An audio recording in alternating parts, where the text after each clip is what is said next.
18 जनवरी से लेकर 18 फरवरी तक बिहार एसएससी का करेक्शन डेट दिया गया है। जैसा कि आप लोगों को पता होगा कि ऑफिशियल नोटिफिकेशन भी इसका जारी किया गया है और ये आपका ऑफिशियल नोटिफिकेशन यहाँ पे है। इस वीडियो में हम लोग बात करने वाले हैं किस तरीके से पूरा स्टेप बाय स्टेप करेक्शन किया जाएगा और किन किन चीज़ों का करेक्शन आप कर सकते हैं और कितनी बार कर सकते हैं, ये ज़्यादा इंपॉर्टेंट है।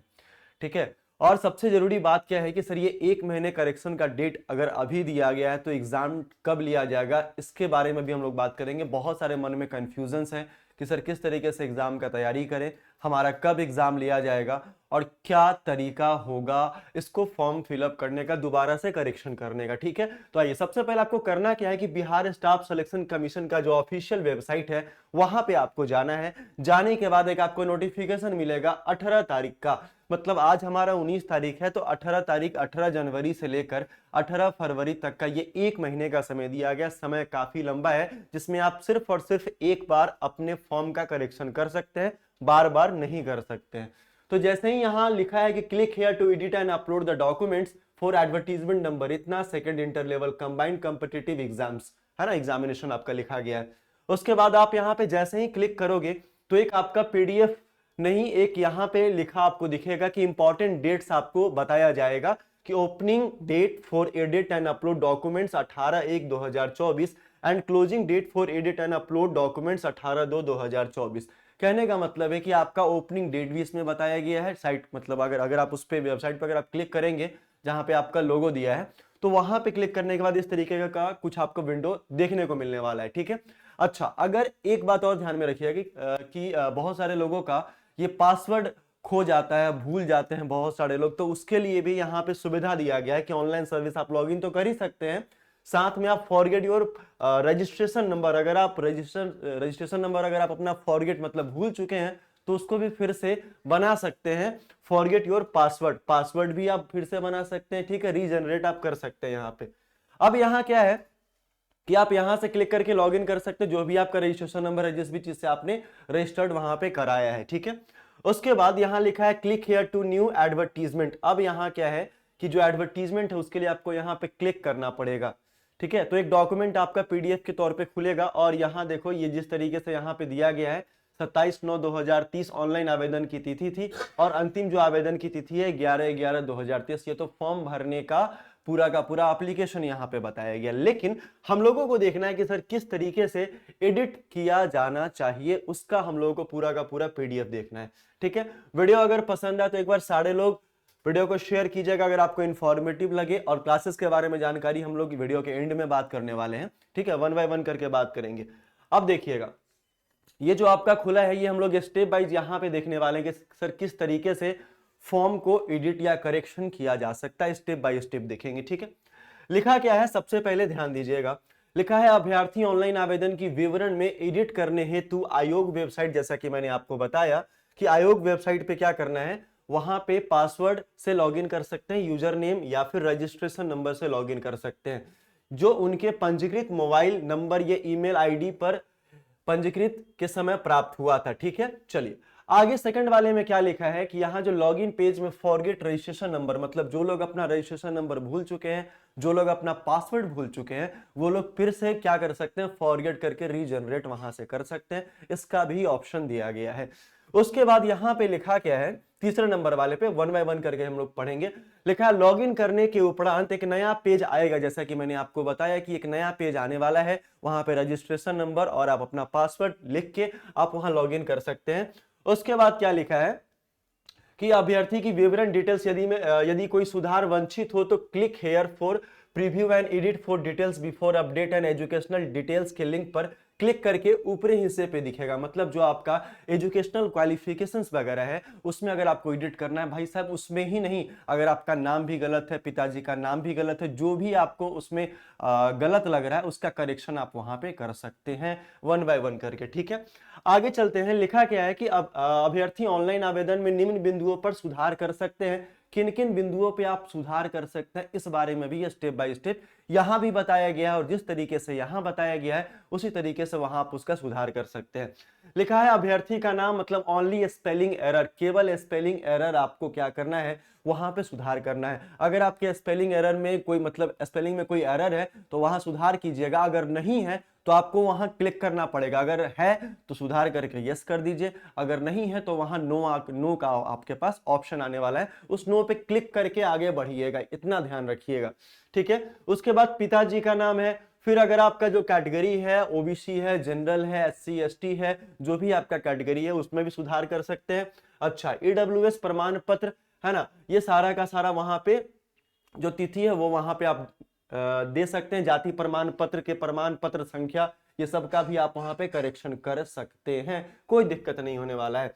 उसके बाद जन्म तिथि डेट ऑफ बर्थ वाले में क्या है कि मंथ में अगर प्रॉब्लम हो रहा है, अगर मंथ का आपने एरर वहां पे दिया है, ईयर का एरर दिया है, डेट का एरर दिया है, अगर हो गया है तो उसका भी करेक्शन आप वहां पे कर सकते हैं। ठीक है, उसके बाद लिखा है कि जैसे कोई भी आपके पास सर्टिफिकेट है, सर्टिफिकेट का जो उसका प्रमाण पत्र की जो संख्या है उसमें भी आप करेक्शन कर सकते हैं। एड्रेस में आप सुधार कर सकते हैं, किसमें भाई, एड्रेस में भी आप सुधार कर सकते हैं, मतलब सारा का सारा सुविधा आपके लिए दिया गया है। भाई साहब काश यही सुविधा 2014 में लोगों के लिए दे दिया गया होता तो आज बहुत सारे लोग जॉब करते होते। खैर कोई नहीं, ये भी बहुत अच्छा दिया गया। आगे आ जाइए, पॉइंट नंबर 6 में क्या लिखा है कि उसके बाद अभ्यर्थी ऑनलाइन आवेदन के उपरोक्त बिंदुओं में वंचित सुधार कर सबमिट का ऑप्शन पर क्लिक करेंगे। मतलब आपका कि जब भी आप उसमें सुधार कर लीजिएगा तो सबमिट के ऑप्शन पे आपको क्या करना पड़ेगा, क्लिक करना पड़ेगा। ठीक है, उसके बाद आगे, यदि किसी अभ्यर्थी को किसी प्रकार की सुधार करने की आवश्यकता नहीं हो तो self declaration check box at the bottom of the page, मतलब बॉटम के पेज के नीचे, मतलब पेज के नीचे बॉटम में आपका होने वाला है कि अगर कोई सुधार करने की जरूरत नहीं है। लेकिन मैं ये कहना चाहता हूं कि जिन लोगों को सुधार करने की जरूरत नहीं भी है, जो लोग ओवर कॉन्फिडेंस में हैं, वो लोग एक बार जाकर कम से कम चेक कर ले, एक बार जाकर सर्टिफिकेट वगैरह सब कुछ मिला ले, क्या मेरा सही है नहीं, अगर कोई प्रॉब्लम नहीं होगा तो वहां से आप क्या क्या कर सकते हैं, सेल्फ डिक्लेरेशन चेक बॉक्स वहां जो रहता है वहां पे सेव है नेक्स्ट का ऑप्शन आएगा, मतलब उस चीज को आप फिर से दोबारा से सेव कर दीजिए और नेक्स्ट पे चले जाइए। ठीक है, उसके बाद क्या लिखा है, बटन पे क्लिक करेंगे। अगला चरण स्टेप 2 आपका एजुकेशनल डिटेल्स में प्रवेश करेंगे। लिखा है कि अगले चरण पर पूर्व असीमित बार सुधार किया जा सकता है, मतलब जो आपका एजुकेशनल डिटेल्स है उसमें असीमित बार, अनलिमिटेड बार आप उसमें सुधार कर सकते हैं, उसमें कोई प्रॉब्लम नहीं होने वाला है। चलिए, अब क्या लिखा है, अगले चरण में फाइनल सबमिट पेज आएगा, मतलब पहले तो आप अपना नाम, पिताजी का नाम, एड्रेस, जो भी सर्टिफिकेट है या कैटेगरी सारा को सुधार कर लीजिएगा। एजुकेशनल क्वालिफिकेशन सेकंड वाला में आप अनलिमिटेड सुधार कर सकते हैं। अब जब तीसरा आपका स्टेप आएगा तो फाइनल सबमिट पेज आने वाला है। ठीक है, अब जब आप फाइनल में चले आइएगा तो पिछला वाला जो चरण होगा आपका उसमें सुधार नहीं कर सकते, मतलब बैक आप नहीं जा सकते हैं। फाइनल मतलब फाइनल वहां पे करना पड़ेगा, इसलिए एक एक करके आप वहां पे चेक कर लीजिएगा।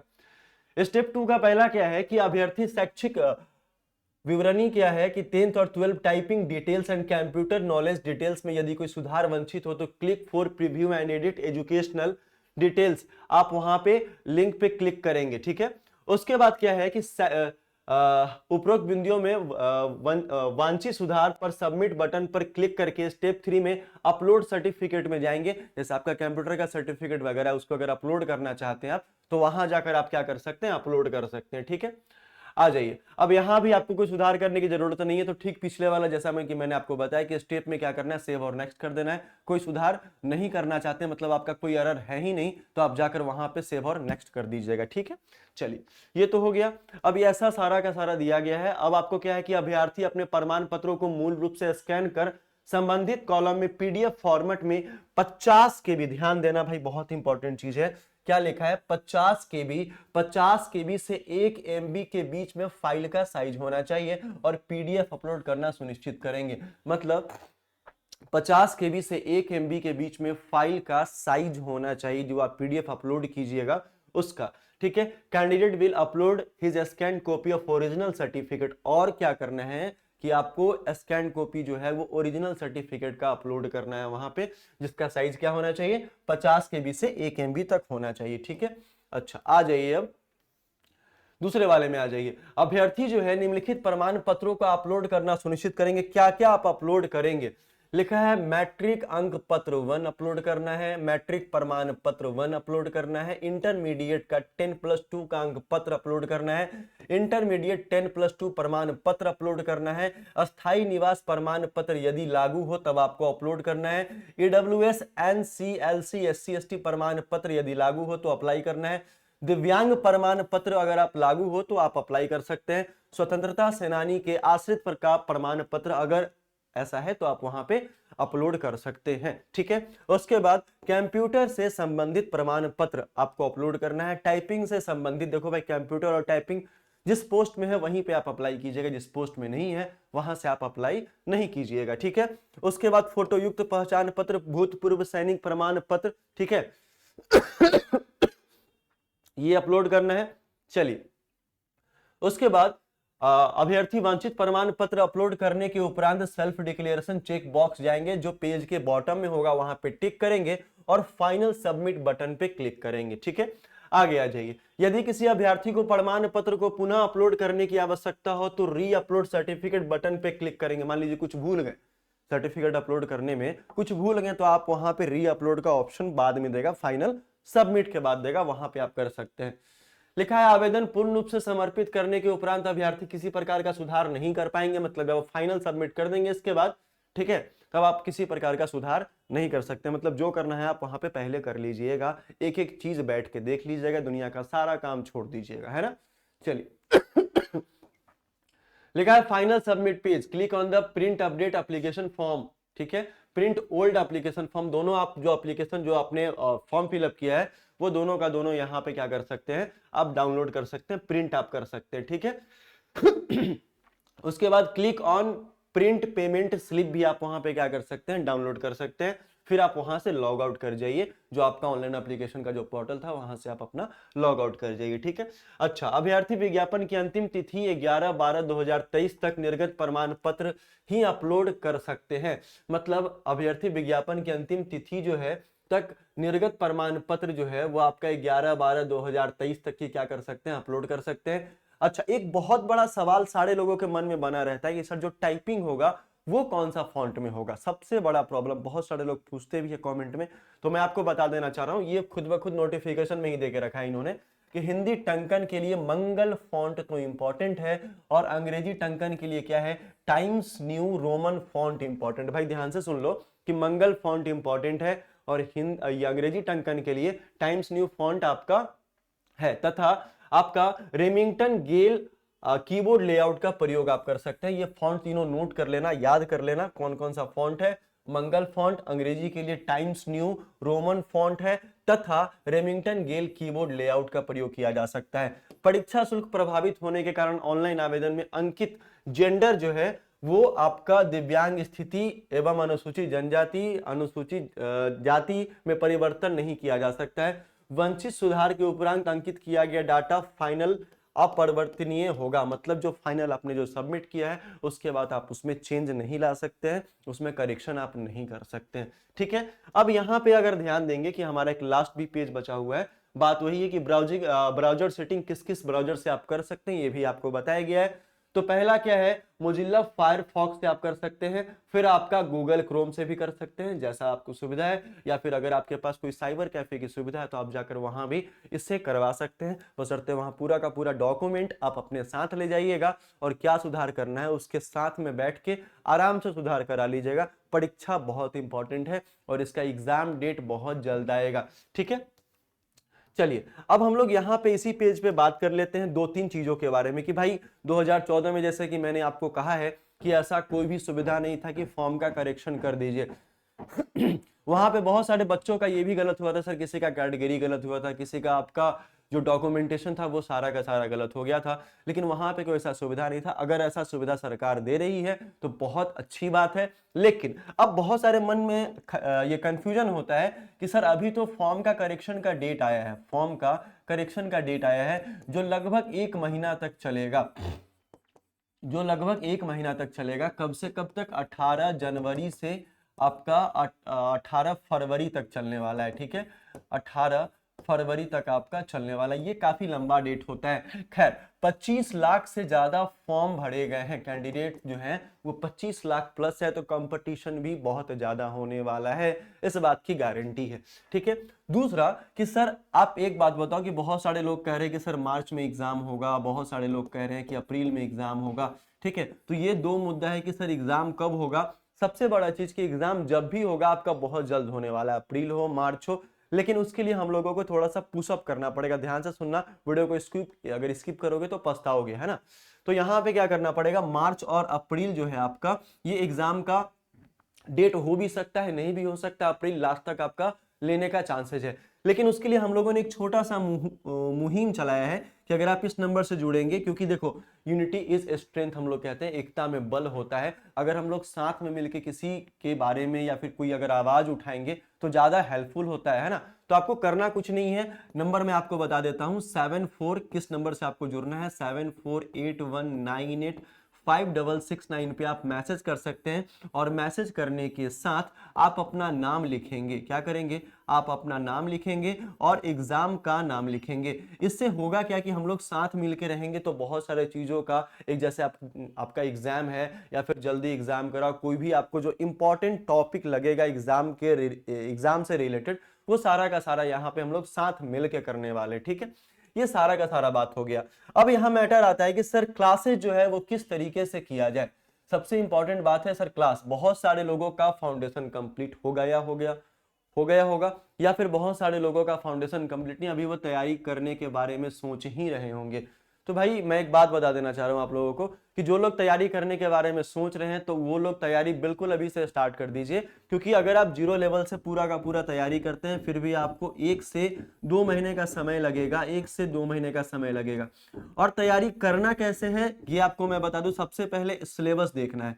जो लोग सिलेबस भी नहीं देखे हैं वो सिलेबस एक बार देख लें, सिलेबस देख लें और पूरा का पूरा चैप्टर वाइज नोट्स बना ले। चैप्टर वाइज क्या करें, चैप्टर वाइज आप वहां पे नोट्स बना लो और फिर देखो उसमें कितने टॉपिक हैं, सबको टॉपिक वाइज क्या करो वहां पे डिवाइड कर लो और तब वहां से पढ़ना स्टार्ट कर सकते हैं। साथ में अगर जिन लोगों को टेस्ट सीरीज भी लगाना है तो हम लोगों के चैनल पे, आपके एस्पिरेंट्स लाइव चैनल पे सारा का सारा क्लासेज यहाँ पे चल रहा है। एक जो क्लासेज है वो 4 से 5 आपकी साइंस की क्लासेज चलती है।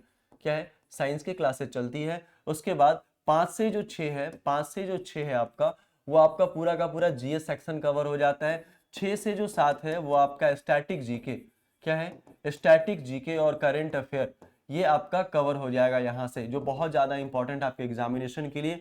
8 से 9 जो है वो आपका मैथ्स का क्लासेस चलता है, ये सारी की सारी क्लासेस लाइव चलती है। और 9 से 10 हमारे पास रीजनिंग की क्लासेस चलती है।